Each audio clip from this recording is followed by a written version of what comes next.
Hey everyone, Teresa here, coming to you from the campus of McMaster University here in Hamilton, Ontario, to talk a little bit about this week's Knit Petite project post. And it's a bit of a start. We're starting to look at really practical things this week. In May and June, we're going to really start examining our bodies, deciding how we feel about fit, and moving forward with figuring out how to apply those tools to get the fit that we want.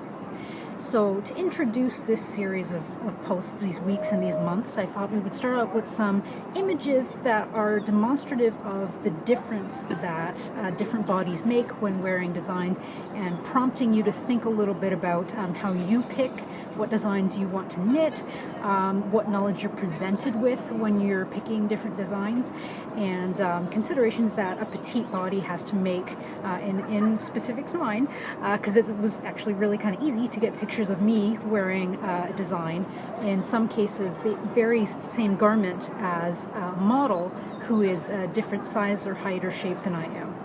So that's what this week's post is filled with. It's about 5 or 6 different sets of images of me wearing a design that I've created, and another person or model wearing either the exact same design, garment like knitted by me, or one that is the same size knitted by somebody else. So hope that makes sense. Hope that's helpful. I have sprinkled a bunch of different suggestions throughout it for ways that I could bring the way that the garment fits me in line with what the CYC sizing guidelines or charts presume the body is shaped that the garment is filling, if that makes sense. So things like the consideration of me being only 5'1", designing a garment that's going to be a sample size. I don't adjust that to fit my body, right? I knit it, the sample size, exactly from the pattern that's being written, so that the image that you're presented with fits the model, because in some cases that item gets shipped off to somebody else to take pictures of it, but also it's representative of, if you knit this pattern as is written exactly, this is what you will end up with the caveat that of course your body will be shaped differently. So what I go through and point out some of the spaces for difference that exists there.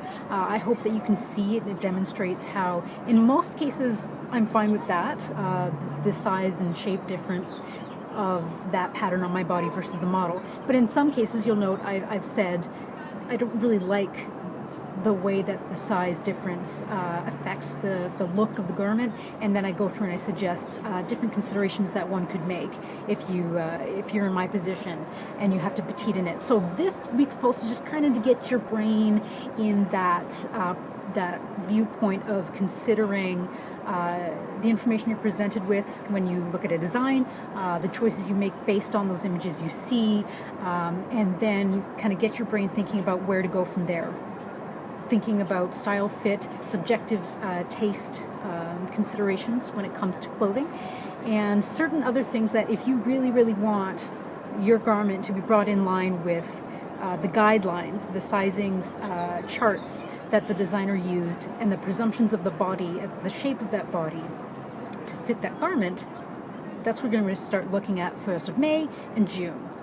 So that's a lot of information for a post that's really not that information heavy. It's a lot more colorful than the posts usually are, so I encourage you to check that out. I intend for it to be a little thought-provoking for us all. That in mind, the question for this week is asking you very much to think about your thought process when you select a pattern.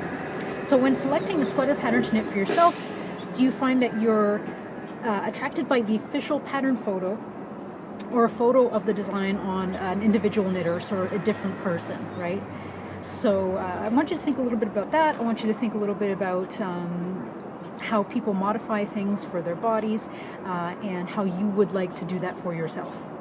So I'd like to very much open up these conversations for the rest of May and June, get us to really look at practical things and considerations and how we feel about the way things fit us as it is, straight out of the pattern, and what we might want to change.